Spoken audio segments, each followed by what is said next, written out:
Em janeiro de 2013, foram declaradas 1.794.272 admissões e 1.765.372 desligamentos no Brasil, ou seja, foram criadas 28.900 vagas de emprego, segundo dados do Cadastro Geral de Empregados e Desempregados, o CAGED, divulgados pelo Ministério do Trabalho e Emprego, MTE. Segundo o CAGED, o número de vagas criadas em janeiro de 2013 sofreu uma queda de 75% quando comparado com o mesmo período de 2012. De acordo com as informações dadas, o número de vagas criadas em janeiro de 2012 foi... então em janeiro de 2013 foram criadas 28.900 vagas. Só que em relação ao mesmo período em 2013 e 2012, houve uma queda de 75% dos empregos comparados com esse período de 2012, certo? Então, se nós considerarmos que em janeiro de 2012 como sendo 100%, como houve uma queda de 75%, os 28.900 empregos correspondem a 25% do que era em janeiro de 2012. Tá certo? Então, o número de vagas criadas em janeiro de 2012 foi 100%. E em 2013, apenas 25%, porque houve uma queda de 75%. Tá? Regrinha de 3 básica, 100 vezes 28.900, já vou multiplicar, dividido por 25, certo? Então x vai ser igual, 1 vezes 25, sobra 3, 39, continua 1, sobra 14, dá 5, 125, sobra 15, dá 6.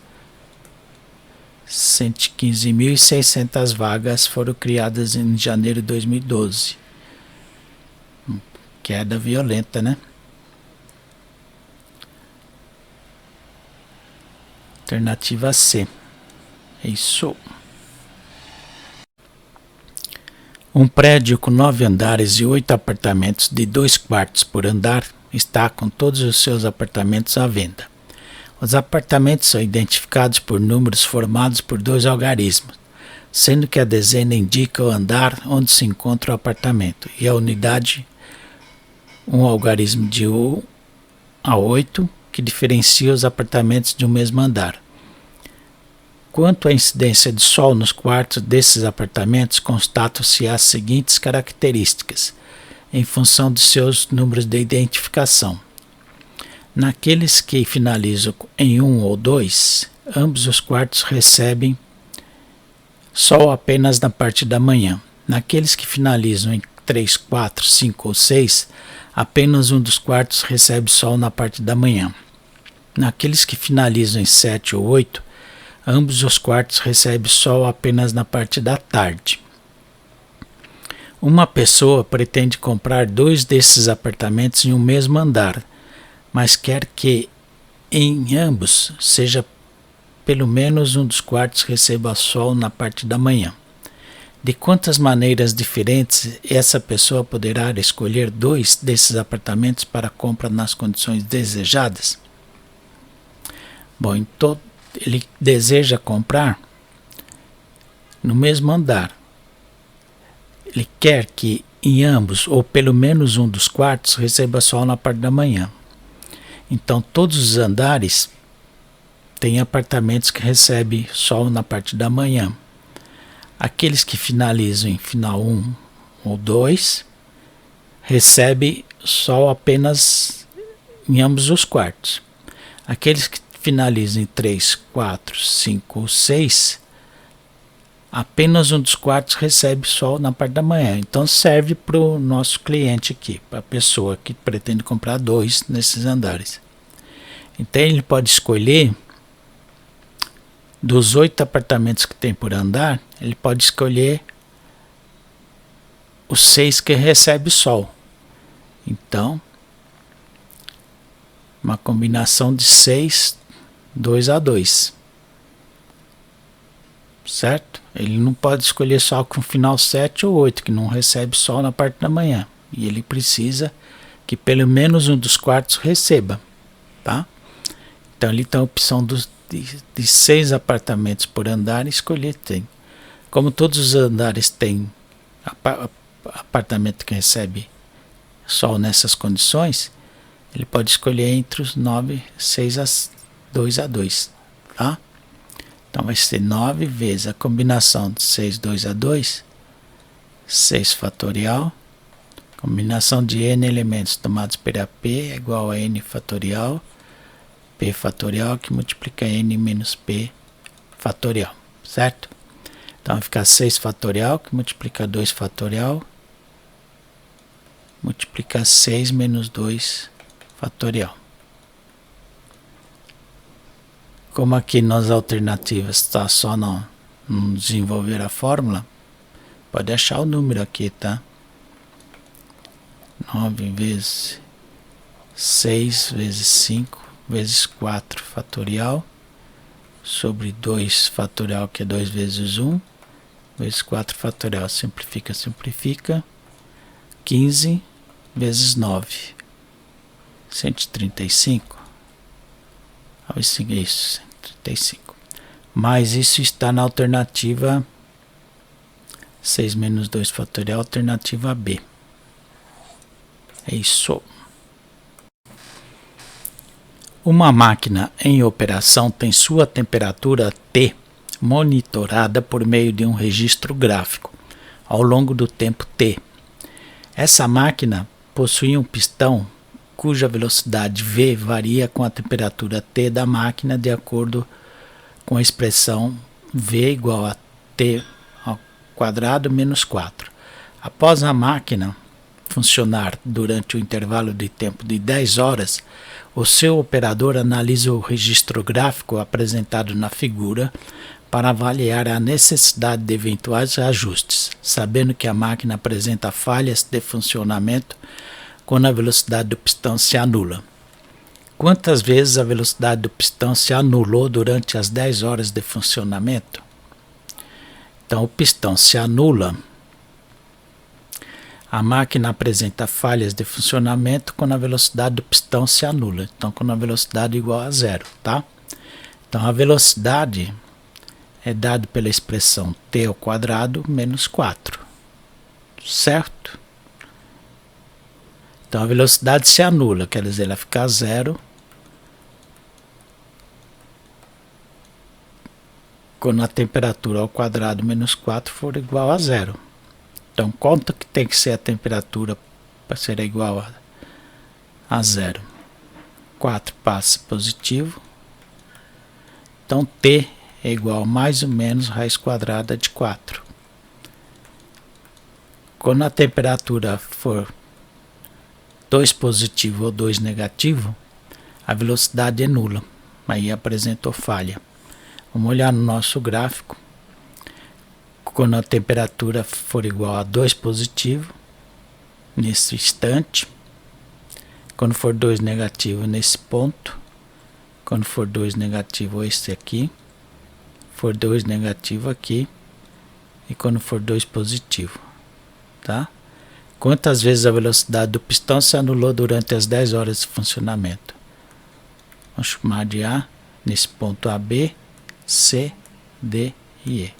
5 vezes. Alternativa E. Tranquilo? Isso. A World Series é a decisão do campeonato norte-americano de beisebol. Os dois times que chegam a essa fase jogam entre si até 7 partidas. O primeiro desses times que completar 4 vitórias é declarado campeão. Considere que em todas as partidas a probabilidade de qualquer um dos dois times vencer é sempre meio. Qual é a probabilidade de o time campeão ser aquele que venceu a primeira partida da World Series? Ok, então nós temos 7 partidas possíveis. Vamos.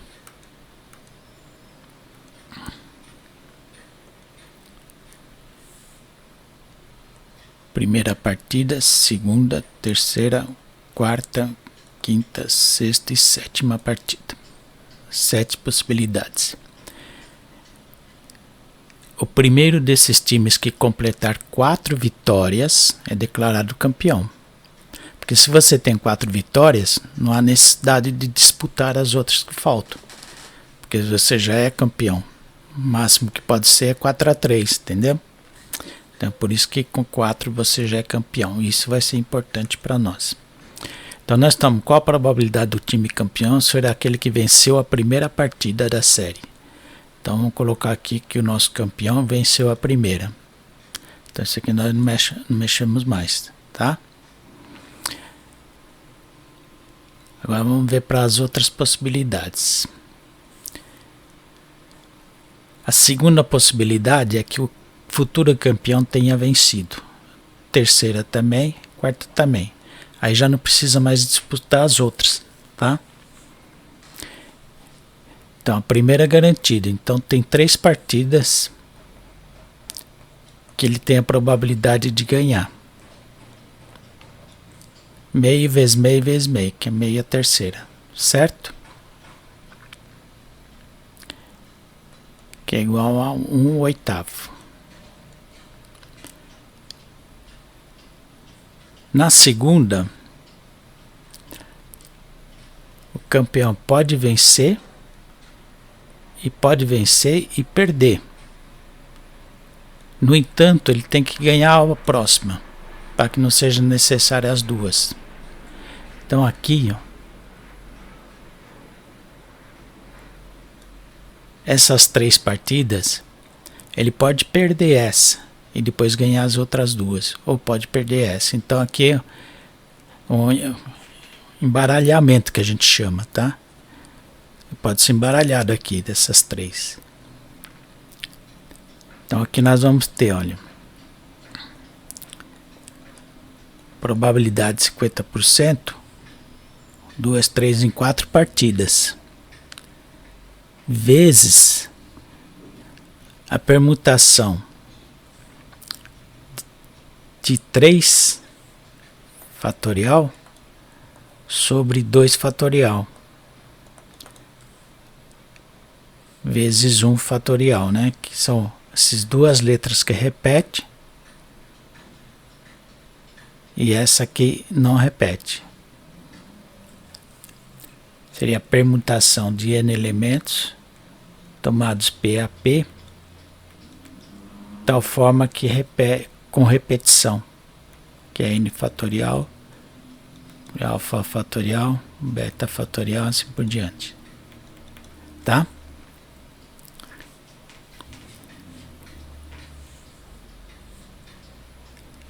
A outra possibilidade seria ele vencer 2,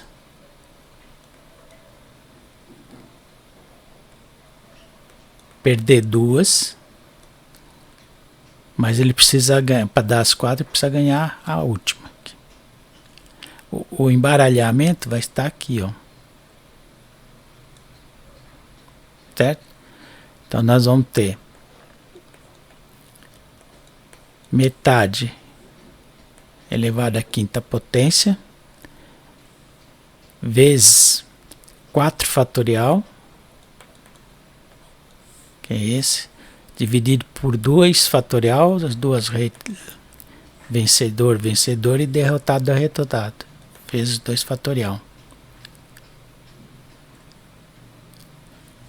E a última possibilidade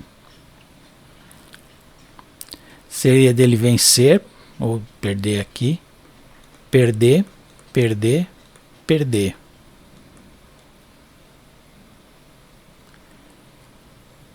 Mas aí ele teria que vencer as outras 2 para completar as 4.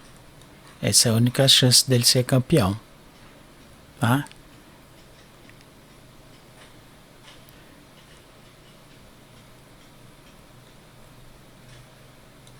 Este aqui seria o embaralhamento. Então seria metade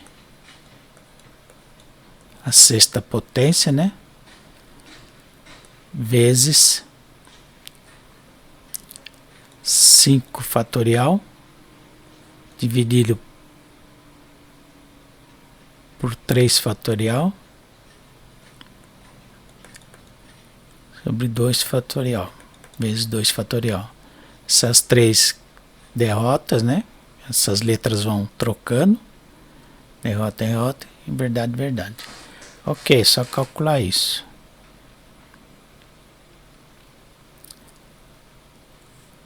Então, pode acontecer isso, ou isso, ou isso, ou isso. E ou indica a adição, né? Então, nós temos que colocar tudo. Metade cubo mais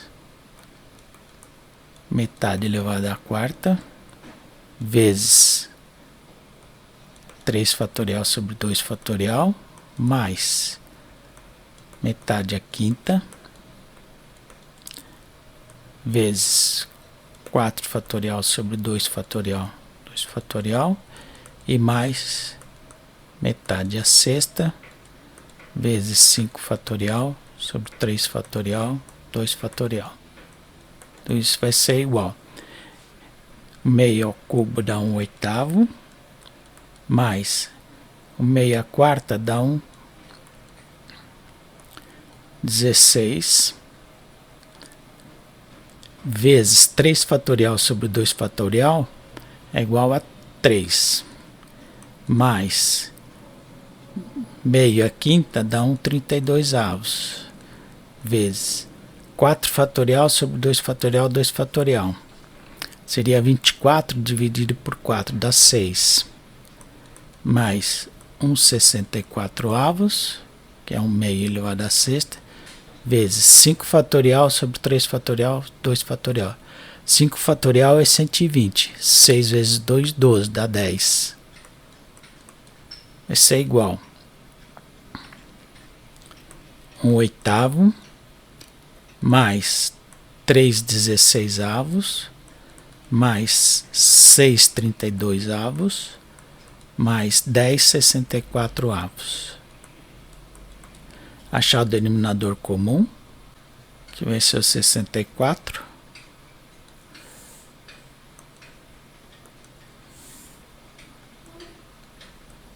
Acertando o numerador, 64 dividido por 8 dá 8. Vezes 1, 8. Mais 64 dividido por 16 dá 4. Vezes 3, 12. Mais 64 dividido por 32, 2. Vezes 6, 12. E mais 10. Tudo isso é igual 20, 32, 42. 42, 64 avos. Dá para simplificar. 21, 32. Mas as alternativas estão nesse formato aqui, ó. Alternativa C.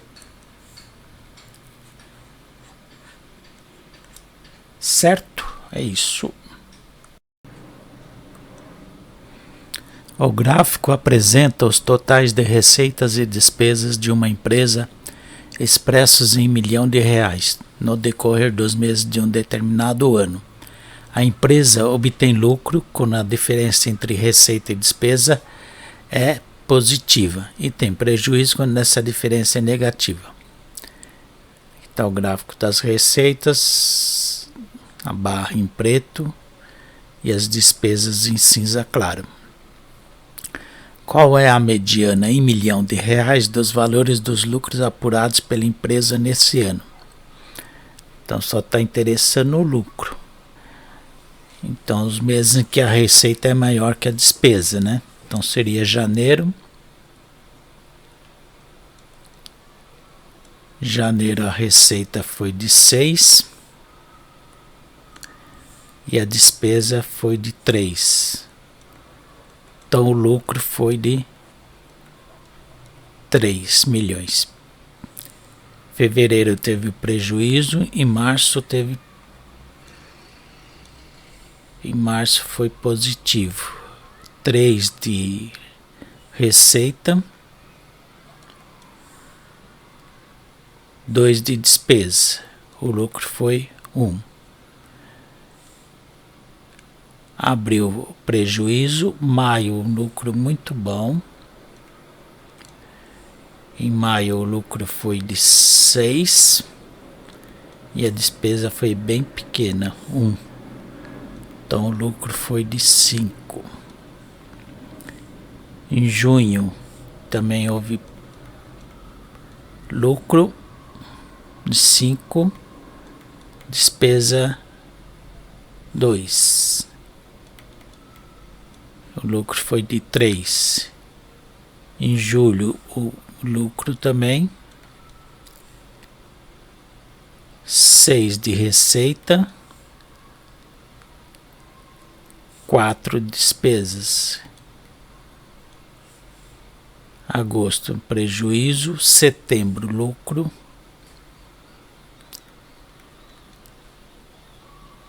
porque a receita foi maior que a despesa. A receita foi de 7, a despesa de 3. Em outubro prejuízo, novembro um lucro pequeno, porque a receita foi 8, 7 e receita lucro de 1. Em dezembro também foi positivo, 6 de lucro e 2 de despesa, 4. Agora nós vamos ordenar esses dados para achar a mediana. 1 no rol, né? 2, 3,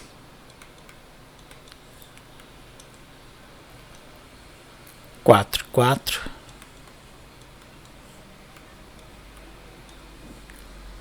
e 5.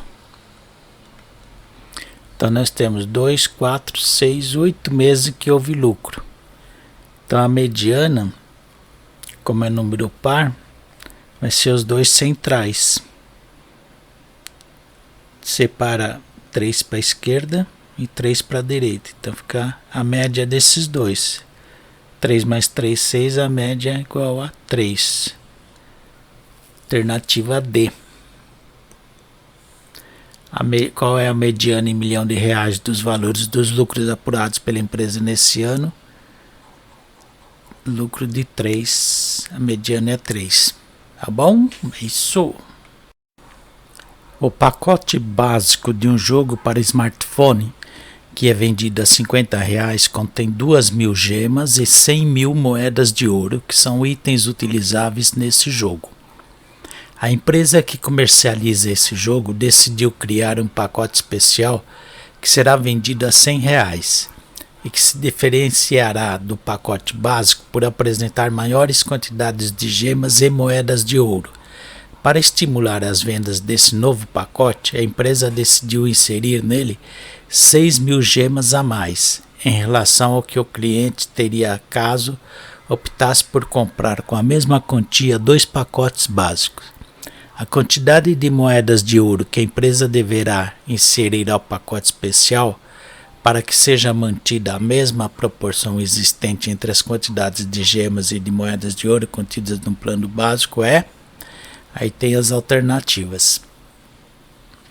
Então, o pacote básico, ele contém 2.000 gemas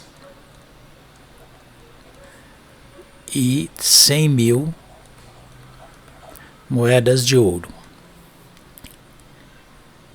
Certo?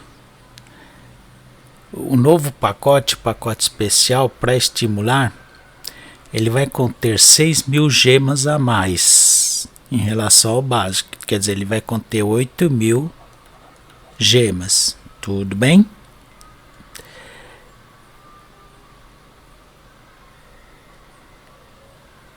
Então, nós podemos escrever que 8.000 está. Então, quantas moedas de ouro terá que ter a mais, né? Quantidade de moedas de ouro que a empresa deverá inserir ao pacote especial para que seja mantida a mesma proporção. Então, uma regrinha de 3 básica, direta, né? Então, nós podemos fazer 2.000 vezes x é o mesmo que 8.000 vezes 100.000. Estava de graça. Era só entender direitinho, né? 100.000 sobre 2.000. Simplificando, 8.000 com 2.000. Estou 8 dividido por 2 dá 4. X igual a 400.000. X igual a 400.000. Alternativa C. C não, alternativa E. 400.000 moedas. Tá ok? É isso. Um parque tem 2 circuitos de tamanhos diferentes para corridas. Um corredor treina nesse parque e no primeiro dia inicia seu treino percorrendo 3 voltas em torno do circuito maior e 2 voltas em torno do circuito menor, perfazendo um total de 1.800 metros. Em seguida, dando continuidade a seu treino, corre mais 2 voltas em torno do circuito maior e 1 volta em torno do circuito menor, percorrendo 1.100 metros. No segundo dia, ele pretende percorrer 5.000 metros nos circuitos do parque, fazendo um número inteiro de voltas em torno deles, e de modo que o número de voltas seja o maior possível. A soma do número de voltas em torno dos 2 circuitos no segundo dia será, vamos dizer que o circuito maior seja x e y seja o circuito menor, para facilitar aqui. Então nós sabemos que no primeiro dia ele deu 3 voltas no maior e 2 voltas no menor, fazendo 1.800 metros. Tudo bem? No outro dia ele corre 2 voltas no maior e 1 volta no menor, percorre 1.100 metros. Vamos subtrair a primeira equação da segunda. Nós vamos obter 3 menos 2 dá x e 2 menos 1 dá y. 1.800, 1.100 dá 700. Que nós tiramos que x é igual a 700 menos y. Substituindo numa das duas, vamos substituir na segunda. 2 vezes x, quer dizer, 2 vezes 700 menos y, que é o valor que nós encontramos de x, mais y igual a 1.100. Então nós temos 1.400 menos 2y mais y igual a 1.100. Vamos passar 1.100 para o lado de cá. Vai ficar 1.400, 1.100, vai ficar 300. Menos 2y mais y dá menos y, passando para o lado de lá dá y. Então daqui nós tiramos que se y é igual a 300 metros, x é igual a 400. 700 menos 300. Tranquilo? Agora observa a pergunta, né? Ele pretende percorrer 5.000 metros nos circuitos do parque, fazendo um número inteiro de voltas em torno deles e de modo que ele vai usar as 2 pistas, tá? Então tá claro aqui que ele quer que o número de voltas seja o maior possível. Ele pode dar uma volta na maior e o resto na menor, mas ele vai usar as 2 pistas. Então a soma do número de voltas em torno dos 2 circuitos no segundo dia será, então nós vamos pegar 50, vou pegar 5.000, né, para não confundir, dividido por 300. Se ele fosse dar o maior número possível de volta na menor, quantas voltas ele daria? Então fica 50 dividido por 3, que é igual a 16. 16 vezes 3 dá 48. Então o resto 2 voltas, certo?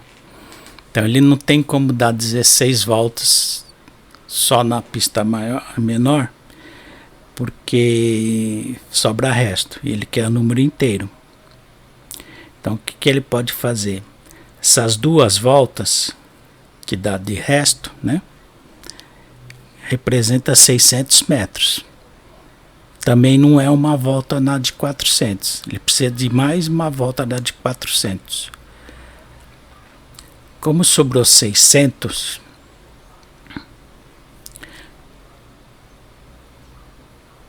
se ele subtrair 2 voltas aqui, ele vai ficar com 14